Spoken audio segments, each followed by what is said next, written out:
আলহামদুলিল্লাহ তার ইউনূস স্যারকে অভিনন্দন এবং আইন শৃঙ্খলা বাহিনী এবং সেনাবাহিনীদেরকে অভিনন্দন জানাই।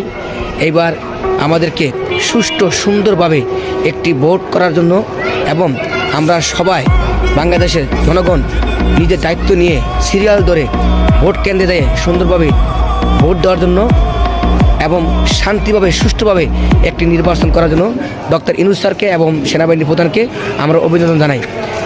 দীর্ঘ 17 বছর পরে এবার বাংলাদেশে একটি সুন্দর এবং ঠান্ডা রক্ষা করে সিরিয়াল ধরে মানুষ ভোট দেওয়ার জন্য এবং এই ব্যবস্থা করার জন্য ডক্টর ইউনূস স্যারকে অভিনন্দন জানাই এবং তাদেরকে আইন শৃঙ্খলা বাহিনী সেনাবাহিনী যারা আছেন তারা দায়িত্ব পালন করেছেন তাদেরকে অভিনন্দন জানাই।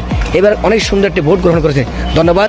এমন কেউ বলতে পারবেন না যে একবার ভোটে কোনো সমস্যা হয়েছে এবং যে মনে করেন হানাহানি ফানাফানি হয়েছে। যারা এগুলো বলবেন, যারা এই ধরনের কথা বলবেন, সেরা মনে করেন যে দেশের ক্ষতি চাইছেন।